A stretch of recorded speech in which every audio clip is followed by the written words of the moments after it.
So after 2.5 years, Fantasmic is finally back at Disney's Hollywood Studios at the Walt Disney World Resort, and something that we have asked for the entire life of this show since it debuted in 1998 at Disney World, as we saw new versions of the show debut overseas, as we saw the Disneyland version change many times. In fact, we have waited forever for any sort of update to the Walt Disney World show. And finally, after all these years, we got it, along with its re-premiere post-COVID. So this is going to be Tom's in-depth and very honest review of the new Fantasmic at Walt Disney World.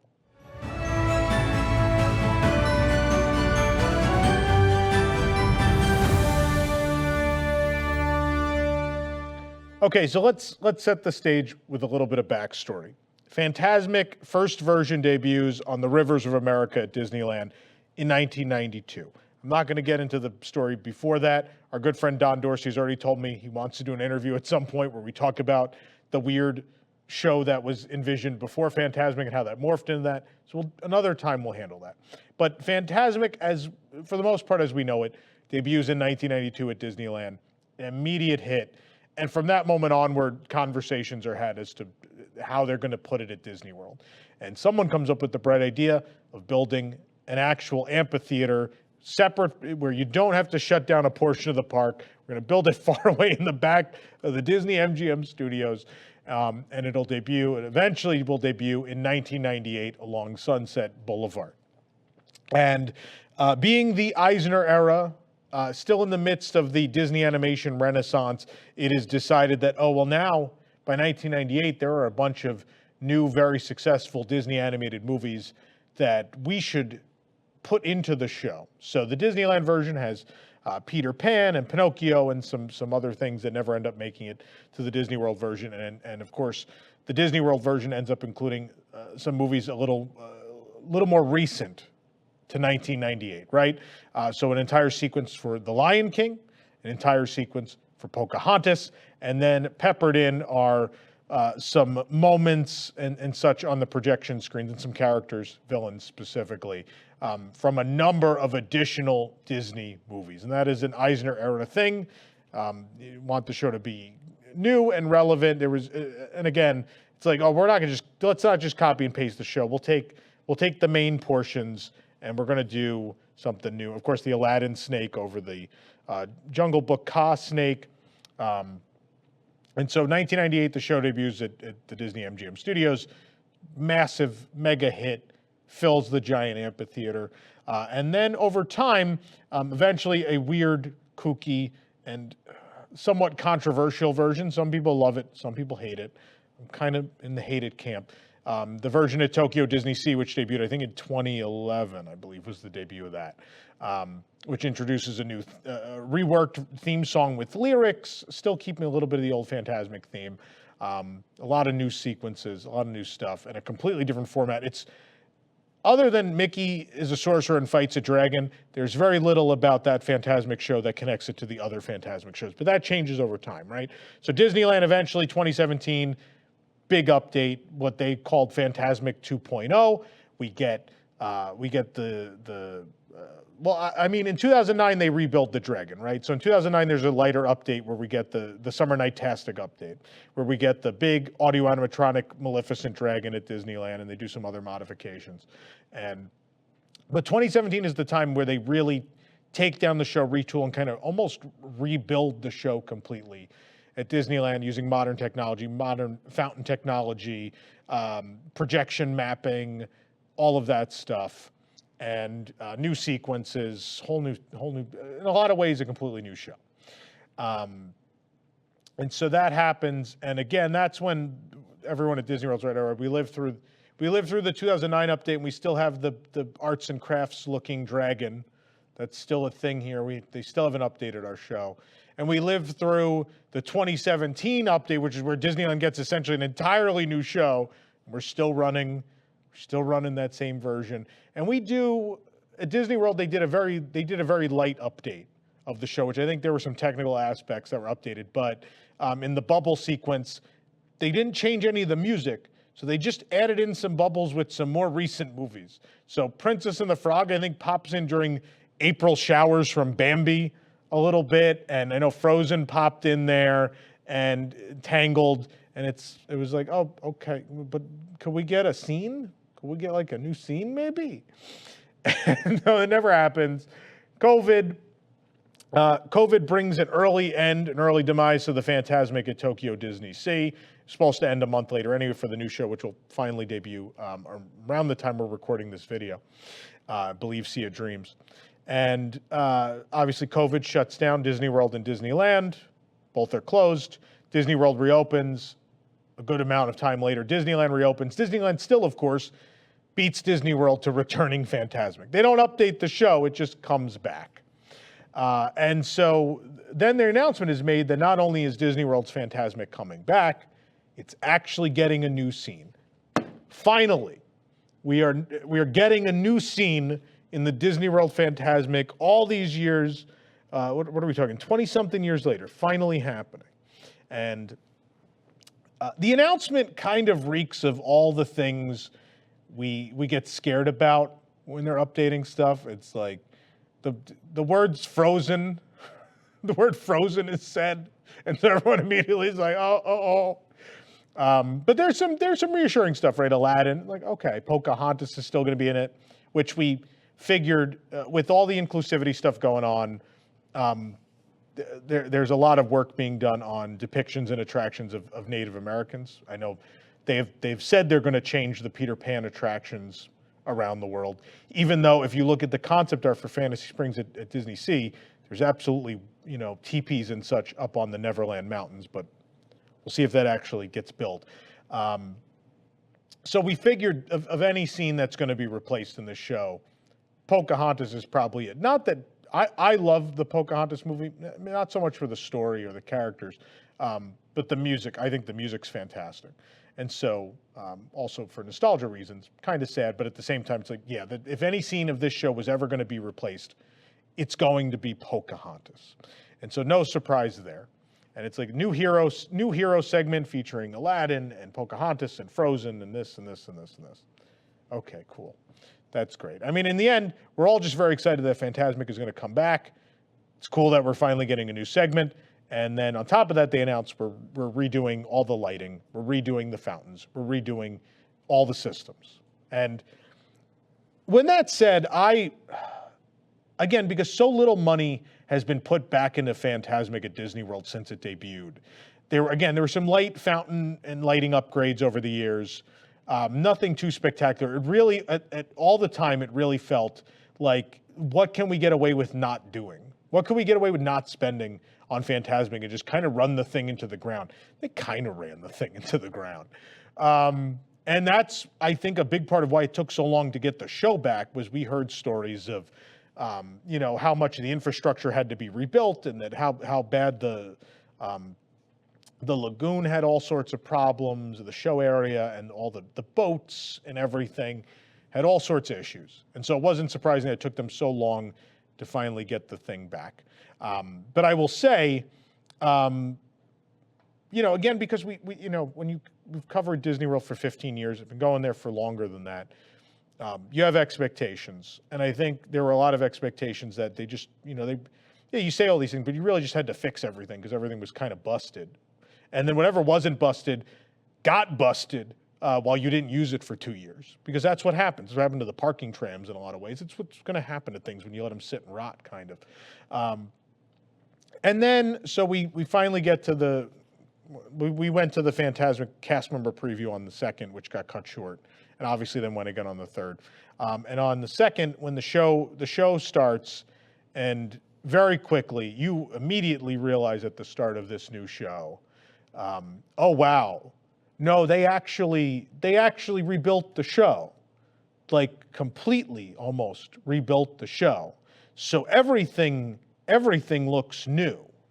And in a lot of ways, the show, this is a hard review to do because I don't know that I've ever seen them update something where I feel so much of the original intent and everything you love about it is still there, but at the same time, it also feels like a completely new thing. that is not easy to accomplish, and I feel like they actually accomplish that. Where it's, oh, Fantasmic is back and I love it. It has everything I've ever loved is still there. And at the same time, it's like, oh, Hollywood Studios kind of has a brand new nighttime show and it's great. And those two things coexist, and that's really special that has happened. So again, it's Mickey's coming out and he's doing his dance and the fingers have the sparks and all of that happens. But at the same time, you're like, wow, look how much better everything looks. Look how bright the fountains are. And look at all these new lasers on the mountain. And look at all this new lighting. And it just all looks really good. It looks brand new. It's the best the show has ever looked. And they didn't replace the music. So I'm going to go on a little bit of the Steve Davison rant. Steve Davison, an individual for Imagineering who's been involved in a lot of nighttime show production. And I know when they made the Fantasmic at Disney Sea, they made the new music with the lyrics. And I like it very much.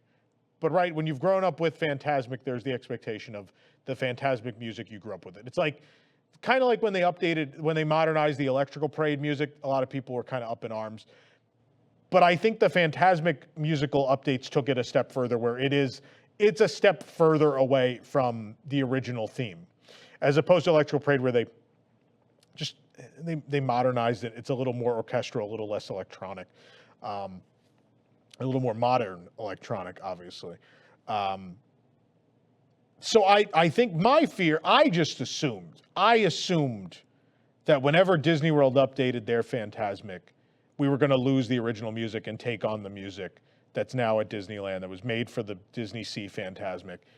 We didn't do that, which is great. So it's still just all the musical moments that you know and love from the show are still there, untouched, which is great. Because, Bob Chapek said something recently, which I thought he said a lot of dumb things, right? But this was a particularly dumb one, where he said, you can't please everyone. I think it was kind of his mentality when he was in charge of Parks and Resorts too, and I think that's wrong. I don't believe that. I think you can please everyone. And I think what pleases everyone when you update something is that it captures all of those memories and the things that people who've seen the thing before find important to them, but while doing that, delivers everything that someone who's seeing it for the first time in modern day, it delivers everything they could possibly want in the show is there, right? And that's the new Fantasmic. That's what they've done. I can sit there and I'm happy. I'm like, well, yeah, it still feels like the show I grew up with, and it's great, and it's better than ever, but still feels like the thing I love. And this younger generation of fans, or just tourists who've never been before, go in there and it's like, oh, this is really great. And then, oh, there's those more recent movies that I love are in this show, and it works for everyone, right? And again, they didn't just take the whole show and dump all the old IP out and just be like, well, now it's just going to be all current franchises. They didn't do that, right? At Disneyland, they got rid of Snow White, right? Snow White and the Prince were taken out of the show. And I thought for sure, I was like, well, they're going to put Rapunzel and Flynn Rider in ours, right? They didn't do that. Snow White and her prince are still there. They're still there, along with Belle and the Beast and Ariel and Eric. And that's great. There's something for everyone, right? All the generations of Disney animation are represented from the beginning to now. And then we'll talk about the new sequence. And the new sequences do that. And they do that very, very well. But again, first two takeaways are, I love what they did with the music. Obviously, they had to make new music for the new scenes. All of it blends seamlessly into the show that exists. And we get to keep all the great music we already love. It's fantastic. And then otherwise, again, it's every scene, other than Pocahontas, all the scenes you know and love are fresh and new and updated. There's still everything they ever were before and more now. So I had this conversation in the queue with someone. We went to the return performance, and it's, the rule is, and this is not, I've been saying this forever, but it's funny. So many, when we've interviewed Imagineers or whatever, they say the same thing. You can replace anything, but whatever you do next has to be as good or better. And in most cases, it's probably for the best if it is better. And the replacement, the new scenes, are at least as good, if not better, than the Pocahontas scene they replaced. And indeed, they lengthened the show too, which another thing you wouldn't necessarily think they're going to do, but they did it, which it shocked me when they did that with Filler Magic. At Magic Kingdom and everywhere else where they just were like, no, we didn't replace the segment, we just added Coco. It's like, that's great, because I like all the scenes that are in there, so it's cool that you just added one. You didn't take away the enjoyment of anything for anyone, and I think that's the same here, right? So number one, they put Pocahontas in the new sequence. So if you love Pocahontas and were sad that, now Pocahontas isn't in it, well, yeah, there's no like big, Governor Radcliffe and the English and all of them and the Native Americans. There's no, they're all gone. But at least Pocahontas appears for a moment, has a nice little musical moment, and we move on. And we have the Mulan sequence, which it's fun. Visually looks great. I don't know how I feel about the martial arts thing that's happening. I don't know. It's a little stealth. Again, it's relatively new, and maybe they'll ease into it over time. It felt a little stiff at times, but nonetheless, it looked great. And then the Aladdin sequence. What I particularly liked was they were like, look, we have a scene that has a lot of action, right? And so this new heroes section, we gotta have some action, right? So we gotta have Mulan's going to be doing martial arts. And we'll have the stunts now in an Aladdin section where Aladdin will swing. Instead of John Smith, we'll have Aladdin swing around the mountain. We'll have the palace guards falling off the mountain and stuff like that, just like, in the Pocahontas scene. And then we've got some new stuff, right? So we have Frozen, which has, some mist effects and lasers and pyro and a lot going on. Even though the first official performance was very light on pyro, and remains to be seen if that was like a problem of the first night and they're going to put that pyro back in, because the preview night, if you watch our video of the hero sequence from the preview night, that new section has so much pyro, which is great.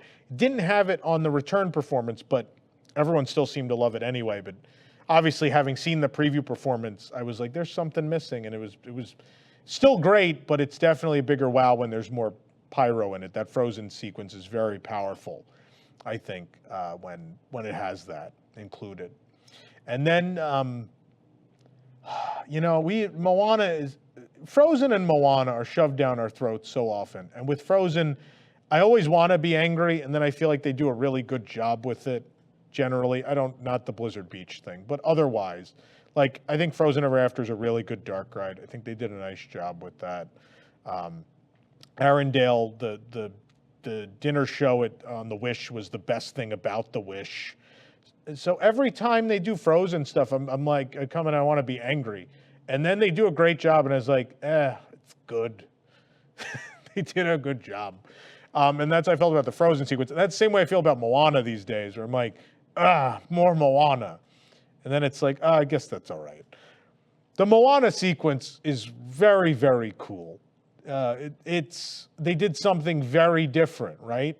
Where she appears and she then looks like she's walking on water, which I'm sure someone's inevitably going to get mad about it. I don't know, religious groups or whatever. Even though, that's like the character's whole gimmick is that she's like one with the ocean. Someone's still going to take umbrage with the fact that she's walking on water. I think it's amazing, because you never see characters in Fantasmic come that low to the water, and then she's just walking on it, and then behind her the big water curtain goes, and she runs and she's splashing. I love that the actress is splashing the water all over the place with her feet, and then running across the stage, and then has the Heart of Te-Fiti, and the lasers go across the water curtain, and it's it's a big, strong moment. And this whole sequence has a lot of those, again, very energetic score, a lot of power. It's a great sequence. And I love, again, they use the mist screens. They're like, okay, we got to reset the stage. So real quick, what are we showing on the screens? And someone's like, well, let's try to include a couple more movies that mean something to people. And they're okay. So you have flashes of Princess and the Frog. You have flashes of Tarzan. You have flashes of Hunchback. And I'm sure others. Oh, Encanto, of course, Encanto made it.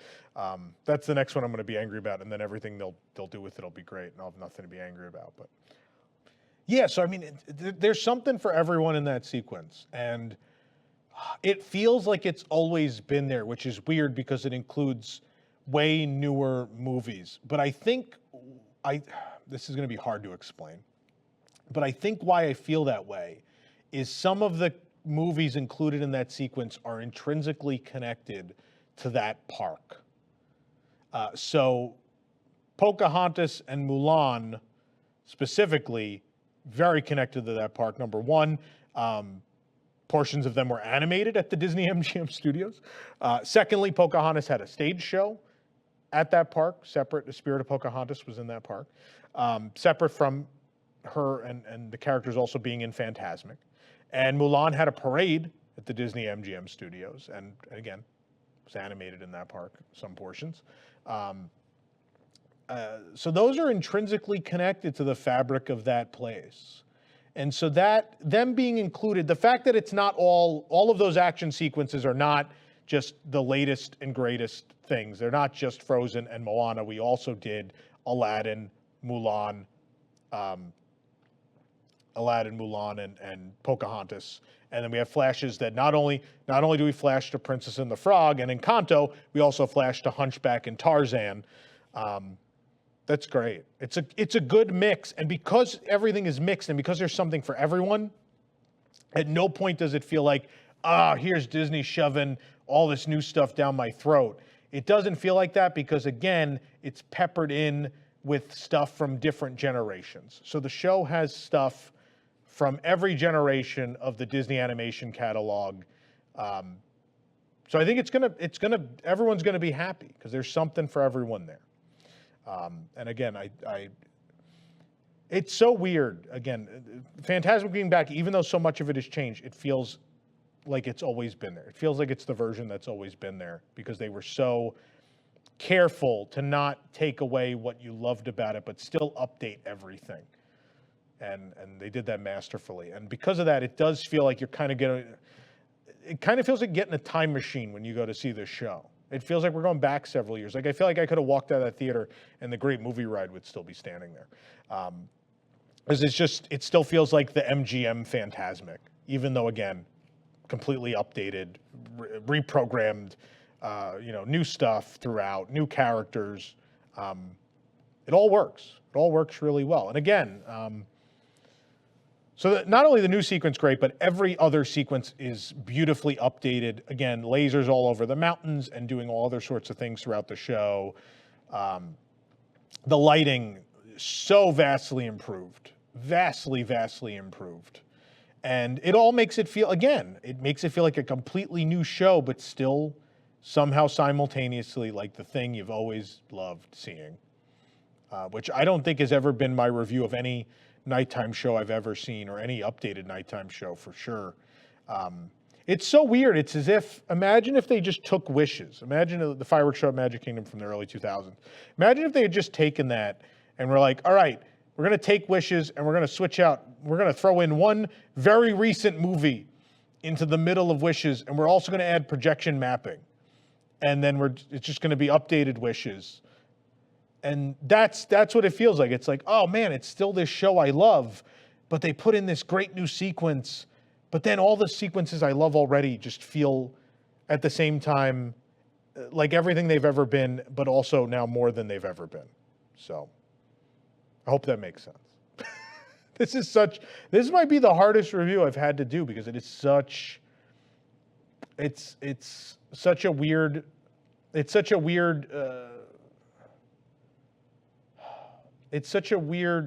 point to reach where it's like, yeah, it felt like a new show, but again, it also is the show that it's always been. And it's somewhat confusing. I'm somewhat confused, but all that matters in the end is you walk out smiling, right? I walked out smiling. Everyone in the theater, all three shows I went to, was so happy and smiling. Clearly, this is a success on every front. Everyone did their best job. The performers in the show, people that wrote it, people that program it, the techs, everyone involved in this has built a better Fantasmic. They've built a better Fantasmic. Little things, right? And again, like the riverboat at the end, right? The riverboat, it's still that cartoon Steamboat Willie riverboat, and it's great. But they did little things, right? Someone was like, "All right, we're gonna rewire, we're gonna relight the railings," and now the railings actually sort of dance along to the music. And I was like, that's such a great little touch that adds so much to this boat that I know so many fans, because people love to argue, like, the Disneyland show's better. I like the Disney World one. And people always, we're fans. We're fanboys and girls, right? That's what we do. We like to compare things, say if they're better or worse. I'm as guilty of that as anyone else. But we kept the riverboat, for better or worse. Some people love it, some people hate it, but I think the updates, there's so many thoughtful little updates like that throughout, little lighting changes, the addition of lasers to certain scenes. For the Jafar sequence, they gave Mickey a new face, kind of a little frightened face, and it's adorable, and it's the thing, I've never seen that Mickey face before, and I think it's great. So little stuff like that. I just think throughout the whole show, thoughtful little updates in addition to big, sprawling updates, whether it's tech-wise or in whole new sequences. And I think it says, the other thing I want to quickly point out is, I think it says so much for how far we've come in lighting technology. You probably remember when you used to look up at the big trusses above you in the audience, they used to be just full of lighting stuff, just full of lights, big domes and all sorts of stuff, and it was full. The truss was full of lights. And now you go and it's like, man, there's not a whole lot up there anymore. I think because we've come so far with lighting technology that the stuff is smaller, number one. Number two, you need probably less of it. Although I think in the end, I believe there's more of it up on the stage than there was before. There's definitely less of it on the truss. There's definitely more of it up on the stage, or at least the stuff on the stage is just a million times brighter and better used than it was in the old show. But they did add, I noticed there were points where they added lights where there's weird little parts of the rock sticking out, but they're only noticeable in daylight, so it doesn't really matter. That mountain also has never been the prettiest thing to look at either. So, but this is a rarity, and I'm very happy to do this and say that this is a extremely, extraordinarily positive review of the return of Fantasmic. It is, again, as good as ever, if not better than ever. And I could say I highly recommend seeing it, but who am I joking? Anyone watching this channel, you're going to go see Fantasmic, because I think it is the most quintessentially Disney thing that they've ever done. I think it's the hardest that Disney has ever Disneyed is Fantasmic. It reminds you of everything the brand stands for, right? The family entertainment and believing in wishing upon a star and believing in wishes coming true and all of those things and good versus evil and good will always triumph. It is, and all of that, the purity of Mickey Mouse, it is, all of it's represented in Fantasmic, and it still is, again, I think more so than Electrical Parade, more so than Peter Pan's Flight or Dumbo, or any of those things. I think it is the most quintessentially Disney thing they have ever done, and it continues to be. And I think it's crossed the 30-year threshold now, if you count the debut of Disneyland. I think same as Electrical Parade, we will be in 20-something years, or a little less than 20 years. We'll be at the 50th anniversary of Fantasmic, and it'll still be as relevant as ever. Because I think it's one of those things that can never go away, because it's the most Disney thing that's ever been done. I don't know what else to say beyond that. So we're going to wrap up this video.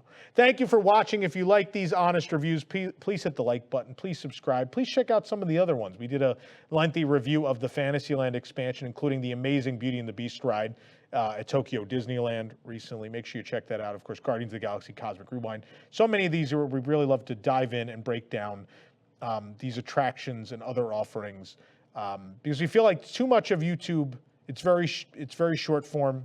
Quick 10 minutes. We don't get to, as fans, I feel like we really just want to dive in and talk about every little thing. That's why we like to do these. So again, subscribe, hit the like button, and tell us what you like about these, or maybe things you don't like about them. We can always make them better, I'm sure.